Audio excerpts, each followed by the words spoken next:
Ancient Egypt, a civilization that sought to unravel the mysteries of the afterlife, crafting an intricate guide to eternity through one of its most iconic texts, the Book of the Dead. This mysterious compilation of spells and illustrations has fascinated the world for centuries. But how did this sacred text come to be? In this episode, we uncover the pivotal discoveries that brought the Book of the Dead to modern light.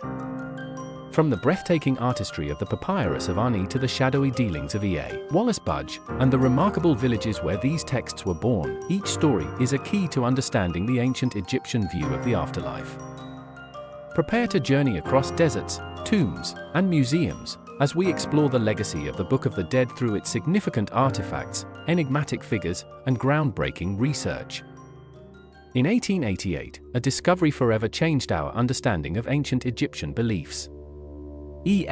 Wallis Budge, a prominent yet divisive Egyptologist, acquired the Papyrus of Ani in Luxor. Brimming with vivid illustrations and over 100 incantations, is the most complete version of the Book of the Dead ever found. This beautifully decorated document provided unparalleled insight into the spells and rituals of the afterlife.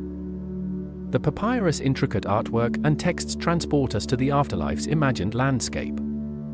From gods presiding over celestial courts to the iconic weighing of the heart ceremony, where one's morality was judged, these scenes illuminate an ancient worldview profoundly rooted in ethics and spirituality.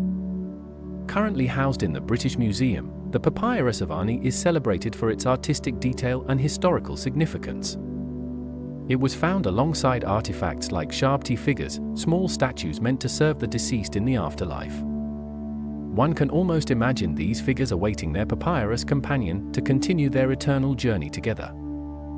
It's fascinating to note that Budge, known for his knack for negotiation, reportedly bought the papyrus for just £150, a small fortune then, but an absolute bargain for what is now one of the British Museum's most prized possessions. Wallis Budge, admired by some and criticised by others, stands as a symbol of a bygone era of Egyptology. Educated at Cambridge, Budge embarked on numerous trips to Egypt and Mesopotamia, acquiring a vast collection of artifacts for the British Museum. Budge's methods were bold, but by today's standards, they would be considered unethical. His acquisitions often involved covert tactics and questionable legality, reflecting the colonial attitudes of his time. Legend has it that Budge once disguised artifacts as geological samples to slip them past customs, a testament to his audacity and the lack of regulation in his day. Despite the controversies, Budge's works played a pivotal role in popularizing ancient Egyptian culture. While his translations have been criticized for inaccuracies, they introduced the Book of the Dead to a global audience and inspired countless enthusiasts. Tucked away in a valley near the grand burial sites of pharaohs lies Deir el-Medina, a small but extraordinary village that offers a rare glimpse into the lives of the artisans and craftsmen who shaped Egypt's most iconic tombs. While the Valley of the Kings tells the stories of Egypt's elite, Deir el-Medina reveals how ordinary men, highly skilled yet humble, prepared not only for their masters' afterlives, but also for their own. What sets Deir el-Medina apart is its personal connection to the Book of the Dead. The artisans, who spent their days carving and painting tombs for Egypt's rulers, often created simplified versions of these funerary texts for themselves.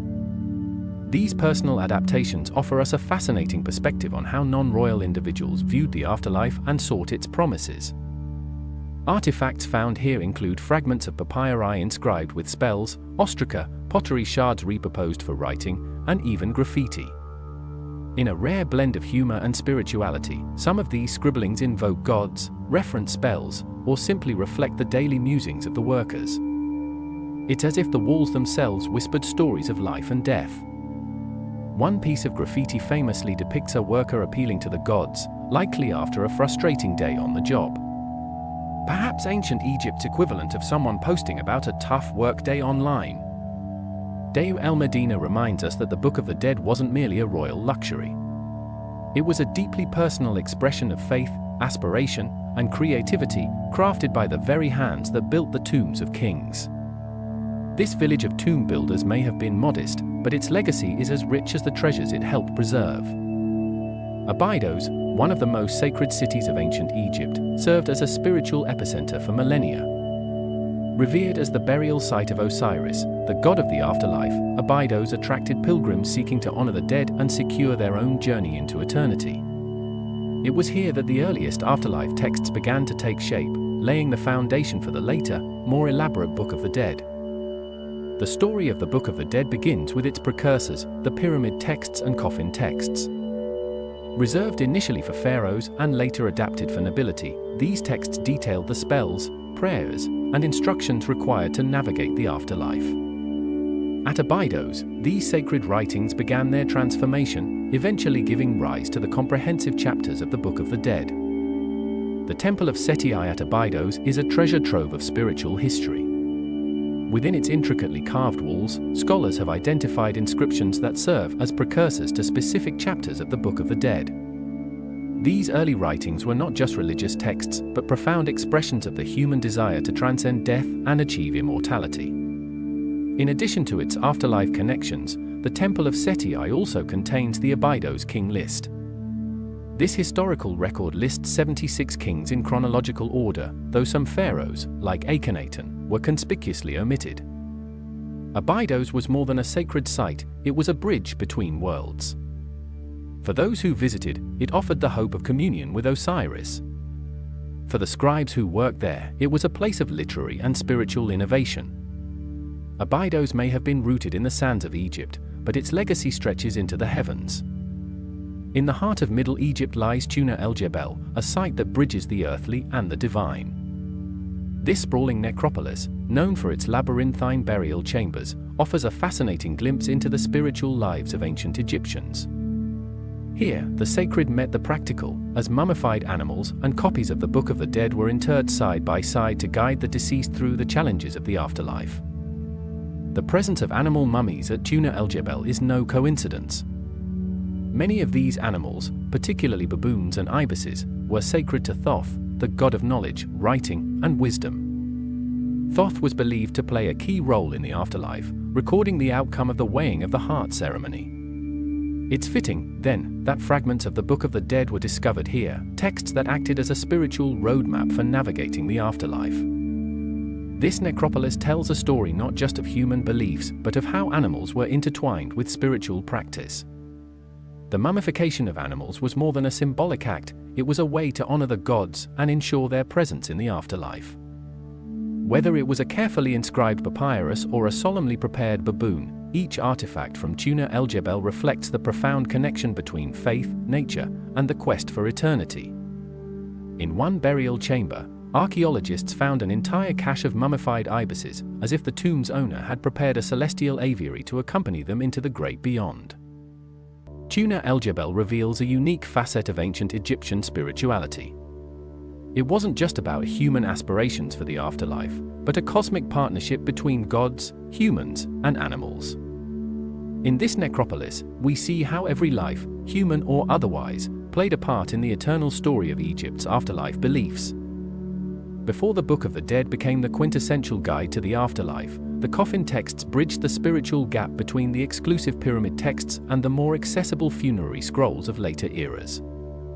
These texts, dating to the Middle Kingdom, were inscribed directly onto the coffins of high-ranking officials, ensuring that the deceased would have the necessary spells and protections for their journey into the next world. Two key sites, Meir and el-Bersha, have yielded some of the most remarkable examples of these early texts. At Meir, a necropolis for elite provincial administrators, archaeologists uncovered coffins adorned with intricate hieroglyphs that included spells to ward off danger and navigate the trials of the afterlife. Meanwhile, at el-Bersha, burial sites revealed similar inscriptions, offering insights into how regional variations influenced these sacred texts. The coffin texts were far more personalized than their predecessors, tailored to the specific needs and identities of the deceased.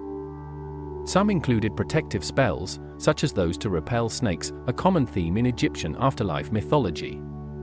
Others provided maps to guide the soul through the perilous landscape of the Duat, the Egyptian underworld. One coffin from Meir even included a spell instructing the deceased on how to transform into a bird to escape enemies. The discoveries at Meir and el-Bersha are more than archaeological treasures, they are a testament to the evolving accessibility of afterlife beliefs. What began as a privilege for kings expanded to the elite, setting the stage for the eventual spread of these ideas to the broader populace through the Book of the Dead. The Coffin texts remind us that the journey to the afterlife was not a static tradition but a dynamic narrative, evolving over centuries to reflect the hopes and fears of those who lived it. Among the treasures of the British Museum's Egyptian collection lies a masterpiece of ancient funerary art, the Greenfield Papyrus. At over 37 meters long, this extraordinary document is one of the longest copies of the Book of the Dead ever discovered, a testament to the enduring ambition of ancient Egyptians to chart their path to eternity. The Greenfield Papyrus was discovered in the tomb of Nefertari, a priestess from Egypt's Third Intermediate period. Its sheer size and intricacy reflect not only her high status but also the immense effort invested in ensuring her safe passage through the afterlife. Packed with spells, hymns, and invocations, the papyrus includes several chapters not commonly found in other versions, offering a rare glimpse into variations of afterlife beliefs. What sets the Greenfield Papyrus apart is its artistic and textual richness. It features beautifully illustrated depictions of the deceased encountering gods, navigating the treacherous duat, and participating in the iconic weighing of the heart ceremony. These scenes are not merely decorative, they are crucial elements of the text, meant to guide the spirit through every challenge the afterlife had to offer. At 37 meters, the Greenfield Papyrus is about the length of 4 double-decker buses parked end to end. The Greenfield Papyrus now resides in the British Museum, alongside the famous Papyrus of Ani. Together, they form a fascinating dialogue between the artistic grandeur of the New Kingdom and the evolving spiritual practices of later periods. While Ani's scroll is celebrated for its beauty, Nefertari's papyrus stands as a monumental example of the sheer scale and complexity the Book of the Dead could achieve. The Greenfield Papyrus is more than a guide to the afterlife. It is a reflection of Nefertari's faith, her aspirations, and the meticulous craftsmanship of ancient scribes.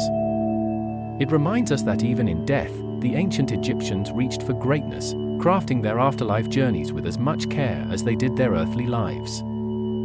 In 2018, an extraordinary discovery at Saqqara captured the world's attention: the tomb of Wahtye, a high-ranking priest who lived over 4,400 years ago during the 5th dynasty.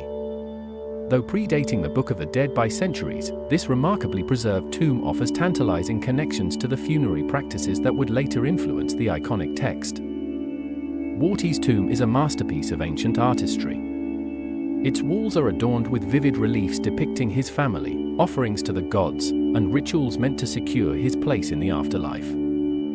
These scenes, while earlier than the Book of the Dead, echo the same concerns, ensuring safe passage through the underworld and achieving immortality. While no papyri from the Book of the Dead were found in Wahtye's tomb, given its early date, its inscriptions and grave goods reveal the spiritual framework that would evolve into the more elaborate funerary texts of later periods. Offerings and prayers within the tomb reflect themes that later chapters of the Book of the Dead would codify: protection from harm, guidance through the trials of the duat, and communion with the gods. The Saqqara tomb of Wahtye offers a rare glimpse into the early stages of Egypt's evolving afterlife traditions. Its vibrant imagery and carefully chosen artifacts remind us that even millennia before the Book of the Dead, the ancient Egyptians were crafting intricate pathways to eternity. That same year, researchers used advanced technology to digitally reunite fragments of a 2,300-year-old linen mummy wrapping inscribed with spells from the Book of the Dead. This innovative approach demonstrates how modern tools are preserving ancient texts for future generations. As we continue to uncover such extraordinary sites, the story of Egypt's spiritual journey becomes ever clearer. From Wahtye's tomb to the grand papyri of the New Kingdom, each discovery builds on the legacy of a civilization obsessed with conquering death. Among the oldest known copies of the Book of the Dead is the Turin Papyrus, a fragile treasure from the Second Intermediate period, around 1600 BCE. This ancient document offers a fascinating window into the early evolution of the texts that would later guide countless souls through the afterlife. The precise location where the Turin Papyrus was discovered remains unclear, as records from its acquisition are incomplete or lost, which was unfortunately common with many 19th-century Egyptian artifacts. It is believed, however, that the papyrus was uncovered in the Theban necropolis, likely near Luxor, where numerous tombs and burial sites from the Second Intermediate period have yielded similar texts. The papyrus is part of the extensive collection assembled by Bernardino Drovetti, a French consul in Egypt and antiquities collector during the early 1800s. Drovetti acquired numerous Egyptian artifacts, many of which were sold to European museums, including the Turin Egyptian Museum. The Turin papyrus is one of the significant items in this collection. Unlike the polished and artistically rich versions of the New Kingdom, the Turin papyrus has a raw, unrefined quality. Its content, however, is no less compelling. It contains rare chapters and spells not found in later copies, revealing experimental stages of the Book of the Dead's development and the creative ingenuity of the scribes who composed it. One of its most intriguing features is the inclusion of spells that appear to have been omitted or adapted in later versions. These chapters reflect a dynamic tradition where scribes continuously refine the text, responding to shifting religious beliefs and cultural priorities. The Turin papyrus is sometimes referred to as a work in progress. Scribes made small errors and corrections, giving us a rare glimpse into the human side of this divine enterprise. Today, the Turin papyrus is preserved in the Egyptian Museum in Turin, where it continues to captivate researchers. Its age, rare content, and insights into early scribal practices make it an invaluable resource for understanding how ancient Egyptians envisioned the afterlife, and how their beliefs evolved over time. Though time-worn and incomplete, the Turin papyrus reminds us that even the earliest guides to the afterlife were imbued with the same hopes and aspirations that resonate in the grander works of later centuries. It is a vital piece of the puzzle in our ongoing journey to uncover the mysteries of ancient Egypt. The discovery of Tutankhamun's tomb in 1922 revealed that even royalty relied on the Book of the Dead, reflecting its importance not only for commoners but also for royalty. Among the treasures were beautifully preserved copies of the text, highlighting its significance in royal burial practices. The Valley of the Kings has yielded countless manuscripts of the Book of the Dead, showing its widespread use. These texts, found not only in royal tombs but also in those of nobles and officials, reflect the gradual democratization of afterlife beliefs in ancient Egypt. By the New Kingdom period, even artisans and scribes aspired to own personalized copies of the Book of the Dead. The British Museum is home to several remarkable copies of the Book of the Dead, including the Papyrus of Hanifa, a royal scribe. This beautifully illustrated scroll provides invaluable insights into the artistic style and spiritual beliefs of the period. These artifacts not only reveal the diversity of artistic expression but also offer a glimpse into the lives of those who commissioned them, from kings to scribes. While Ani's papyrus is celebrated for its grandeur, Hanifa's scroll offers a more personalized glimpse into its creator's piety and aspirations. Together, they illustrate the text's adaptability across centuries and social classes. Previously, we explored the legacy of E.A. Wallis Budge, whose translations and acquisitions brought the Book of the Dead to global prominence, albeit with a dash of controversy. But Budge's achievements stand on the shoulders of other giants in the field of Egyptology. Let's meet three figures whose contributions were pivotal in unraveling the mysteries of ancient Egypt and the Book of the Dead. First, we have Jean-François Champollion, widely regarded as the father of Egyptology. Born in 1790, this brilliant French scholar accomplished one of the greatest feats in archaeology, the decipherment of hieroglyphs using the Rosetta Stone. In 1822, Champollion cracked the code, unlocking the ancient Egyptian language and opening the door for scholars to translate texts like the Book of the Dead. His achievement was so monumental that he allegedly fainted after confirming his breakthrough, overcome by the sheer magnitude of what he had accomplished. Without Champollion's work, understanding the intricate spells and hymns of the Book of the Dead would have been impossible. His decipherment remains the cornerstone of modern Egyptology. Next, we have Karl Richard Lepsius, the German Egyptologist who gave the Book of the Dead its name. In 1842, Lepsius published the first comprehensive collection of texts from the Book of the Dead, making these ancient spells accessible to scholars and enthusiasts alike. Lepsius also developed a system to number the chapters, or dispels, of the Book of the Dead, a system still used by scholars today. This meticulous organization laid the foundation for future translations and cemented the text's reputation as one of ancient Egypt's most important works. Finally, we turn to Dr. Zahi Hawass, a towering figure in modern archaeology. Born in 1947, Hawass has spent decades safeguarding Egypt's heritage and sharing its wonders with the world. His work at sites like Saqqara has shed new light on funerary practices, including connections to the Book of the Dead. Hawass has not only contributed to significant discoveries but also brought Egyptian archaeology into the public eye through his global presentations. His storytelling often highlights the role of texts like the Book of the Dead in understanding ancient burial customs. From Champollion's decipherment of hieroglyphs to Lepsius's cataloging genius and Hawass's tireless efforts to preserve Egypt's treasures, these figures remind us that the story of the Book of the Dead is as much about the people who studied it as it is about the ancient Egyptians who created it. The Book of the Dead is more than an artifact, it is a narrative of human aspiration and fear of the unknown. It connects us with an ancient civilization's hope for immortality, a dream as relevant today as it was 3,000 years ago. From the grandeur of Tutankhamun's tomb to the humble burial shafts of Saqqara, the Book of the Dead provides a unique lens through which to view ancient Egyptian society. These texts, and the places where they've been found, demonstrate the universality of a belief system that united rich and poor alike. Even the name Book of the Dead is misleading, it was given by 19th century scholars. The Egyptians referred to it as the Book of Coming Forth by Day, focusing on rebirth rather than death. Ongoing research, like the digital reunification of fragmented texts, ensures that these treasures remain accessible to scholars and enthusiasts. Each discovery adds a new chapter to the story of the Book of the Dead, enriching our understanding of ancient Egypt. The Book of the Dead is more than a guide to the afterlife, it is a bridge connecting us to the hopes and beliefs of an ancient civilization. Through the work of archaeologists, historians, and even controversial figures like Wallis Budge, its story continues to unfold. Join us in our next episode as we delve deeper into the rituals and magic that brought the Book of the Dead to life. Don't forget to like, subscribe, and hit the notification bell to follow this journey through the wonders of ancient Egypt.